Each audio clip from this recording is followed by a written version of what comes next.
Good morning student. कल हम कबीरदास जी के पाठ के दोहे पढ़े थे हमने। कल की वीडियो में अपने 4 दोहे हो चुके थे। आज हम अगला 5वां जो दोहा है उसको देखेंगे। देखिए, 5वें दोहे के अंदर कबीरदास जी ने ये संदेश दिया है कि जो संगत है उसका बहुत असर पड़ता है जीवन के ऊपर। तो इसलिए संगत जो है वो हमेशा हमें अच्छी करनी चाहिए। तो देखिए क्या कहते हैं,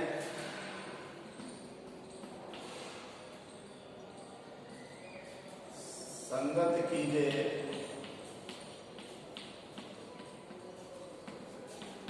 साधु की, कभी न निष्फल होए।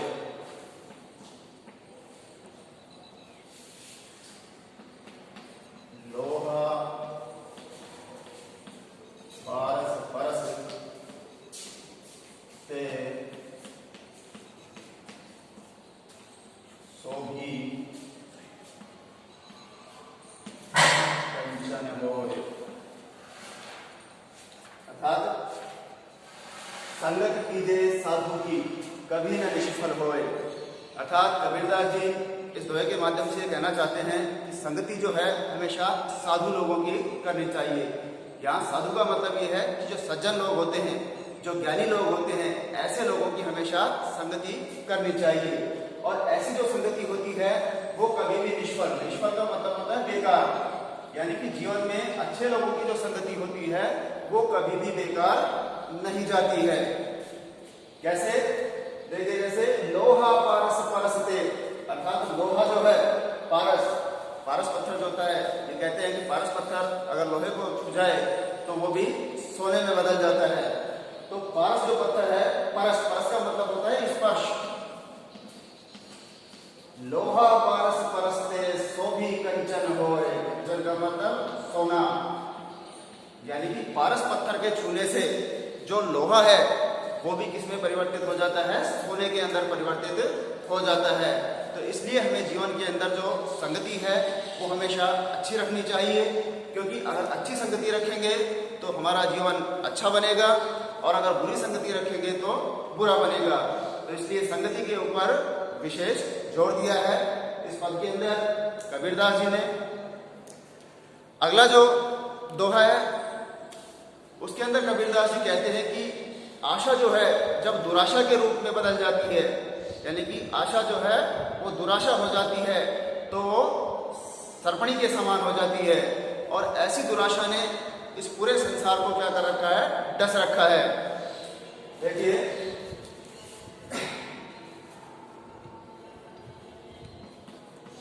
मारिए आशा सांपनी जिन डसिया संसार, ताकि औषध तोष है, ये गुरु मंत्र विचार। अर्थात मारिए आशा सापनी, अर्थात दुराशा रूपी जो सरपणी है, सापनी का मतलब सरपणी, अर्थात दुराशा रूपी जो सरपणी है जिसने इस पूरे संसार को डस रखा है, ऐसी दुराशा रूपी सरपणी का क्या कर दीजिए? मार दीजिए। और ताकि औषध का मतलब होता है दवा, तो उसकी जो औषधि है अर्थात दवा जो है तोष है, तोष का मतलब होता है संतोष। अर्थात संतोष रख करके हम इस दुराशा रूपी सरपणी का क्या कर सकते हैं? नाश कर सकते हैं। ये गुरु मंत्र विचार, अर्थात इस गुरु मंत्र को आप क्या कर लीजिए? गांठ बांध करके रख लीजिए कि दुराशा रूपी सरपणी को मारने के लिए जो औषधि है, जो दवा है, वो क्या है? संतोष है। तो संतोष के द्वारा हम दुराशा रूपी सरपणी का क्या कर सकते हैं? नाश कर सकते हैं।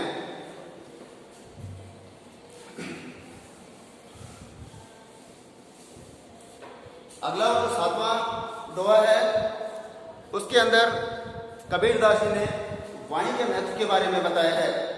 देखिए, काका काको, काका काको धन हरे,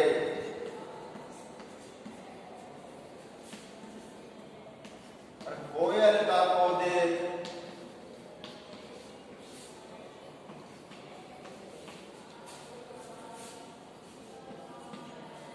मीठा शब्द सुनाई दे।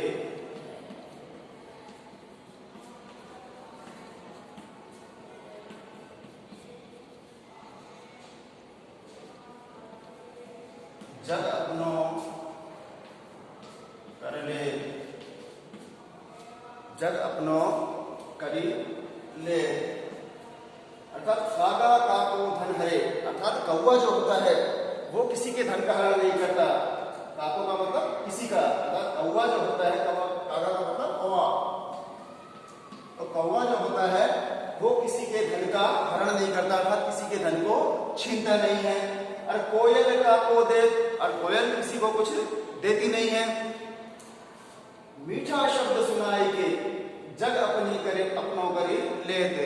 लेकिन कोयल की वाणी के अंदर एक ऐसी मिठास होती है कि अपनी मीठी वाणी के कारण वो पूरे संसार को क्या कर लेती है, जग, जग का मतलब है संसार, तो पूरे संसार को क्या कर लेती है, वो अपना बना लेती है। तो इसलिए जीवन के अंदर वाणी का जो है बहुत महत्व है। अर्थात हमें जीवन में हमेशा मीठी और मधुर वाणी का प्रयोग करना चाहिए कि जिस प्रकार से कोयल जो है वो अपने मीठे शब्दों को सुना करके संसार को अपना बना लेता है, और कौवे की जो बोली होती है वो लोगों को कड़वी लगती है। वरना वैसे ना तो कोयल किसी को कुछ देती है और ना ही कौवा जो है वो किसी का कुछ छीनता है। लेकिन ये शब्द किसका किसका फर्क है, वाणी का फर्क है, वाणी का अंतर है। अपनी वाणी के माध्यम से ही जो कोयल है वो सबको प्रिय लगती है, और कौवा जो होता है वो सबको बुरा लगता है। तो स्टूडेंट, कबीरदास जी के जो तुम्हारे पद में 7 दोहे थे, ये 7 तो पूरे हो गए हैं। अब हम इस संत वाणी पाठ के जो दूसरे कवि हैं या तो दूसरे संत हैं तुलसीदास जी, तुलसीदास,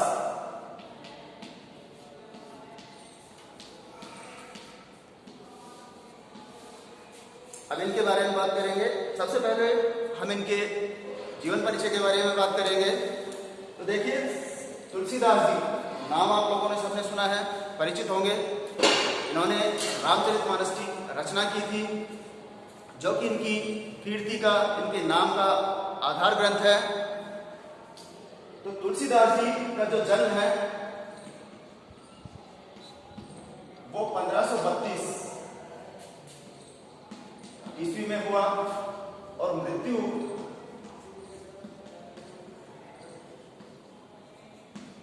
सन 1623 के अंदर हुई। यानी कि कबीरदास जी का जो जन्म है वो 1532 ईस्वी के अंदर इनका जन्म हुआ, और मृत्यु जो है वो 1623 ईस्वी के अंदर हुई। तो उत्तर प्रदेश का बांदा जिला, जन्म कहां पर हुआ इनका, उत्तर प्रदेश के बांदा जिले के राजापुर गांव। तो उत्तर प्रदेश के बांदा जिले के राजापुर गांव के अंदर तुलसीदास जी का क्या हुआ, जन्म हुआ। जन्म 1532 में हुआ, मृत्यु 1623 में हुई, और इनका जो जन्म है वो उत्तर प्रदेश के बांदा जिले के राजापुर गांव के अंदर इनका जन्म हुआ। तुलसीदास जी का जो बचपन है वो अत्यंत कठिनाइयों के अंदर, अर्थात बहुत ही ज्यादा कठिनाइयों के अंदर व्यतीत हुआ था। कष्टों के दौर से गुजरकर उन्होंने गुरु नरहरियानंद, इनके गुरु का नाम था नरहरियानंद,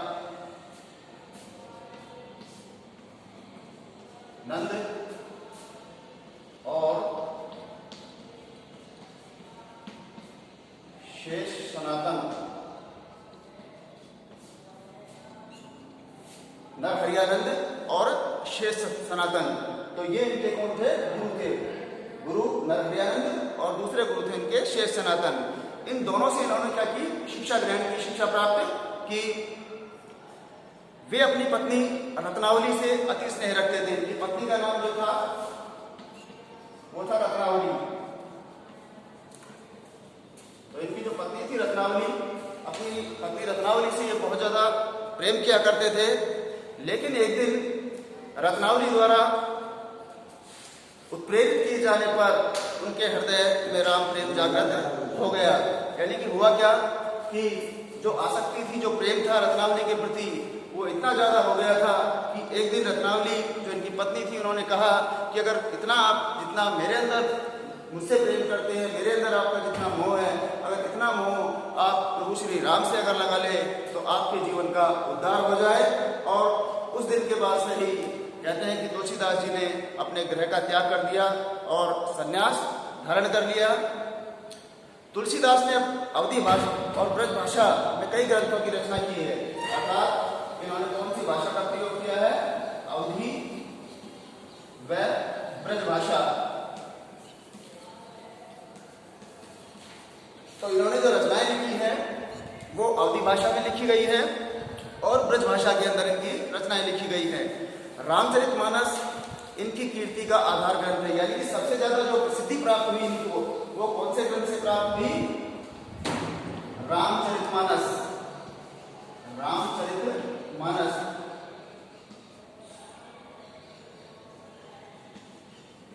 कीर्ति ग्रंथ। रामचरितमानस जो है वो इनका ग्रंथ है जिनसे इनको बहुत ज्यादा प्रसिद्धि प्राप्त हुई। इनके प्रसिद्ध ग्रंथों में अन्य जो ग्रंथ प्रसिद्ध इनके वो है विनय पत्रिका, कवितावली,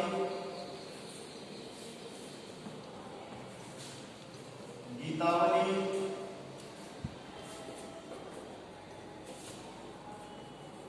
रामाज्ञा प्रश्न,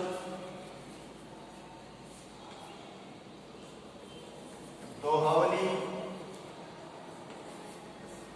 तो ये इनकी अन्य जो रचनाएं हैं वो भी प्रसिद्ध हैं। तुलसी के काव्य में समन्वय की भावना सर्वोपरि है। अर्थात तुलसीदास जी ने जो काव्य रचनाएं की है उसके अंदर समन्वय की, इसकी भावना, समन्वय की भावना, समन्वय की भावना जो है वो सर्वोपरि है। यानी कि समन्वय का मतलब होता है मेल मिलाप करना, अर्थात दो अलग अलग चीजों को जोड़ करके उनको एक कर देना। तो वो सबसे ऊपर है। उन्होंने अपनी रचनाओं के माध्यम से आदर्श समाज की जो कल्पना प्रस्तुत की वह कभी अप्रासंगिक नहीं हो सकती। तुलसी का काव्य भारतीय समाज का आदर्श पथ प्रदर्शक है। तो ये तो तुलसीदास जी का जीवन परिचय था। तुलसीदास जी का जन्म 1532, मृत्यु 1623 ईस्वी में हुई। जन्म कहाँ पर हुआ? उत्तर प्रदेश के बांदा जिले के राजापुर गांव के अंदर। गुरु का नाम था इनके नरहरियानंद और शेष सनातन। पत्नी का नाम था रत्नावली। इनकी कीर्ति का जो ग्रंथ है, आधार ग्रंथ, वो है रामचरितमानस। अवधी व ब्रज भाषा का इन्होंने अपने काव्य रचनाओं के अंदर प्रयोग किया है।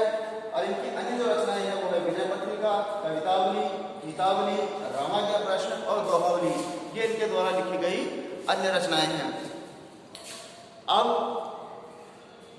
इनसे जो जुड़े हुए इस पाठ के अंदर जो पद दे रखे हैं, जो दोहे दे रखे हैं, उनके बारे में हम कल अगले वीडियो के अंदर बात करेंगे। धन्यवाद।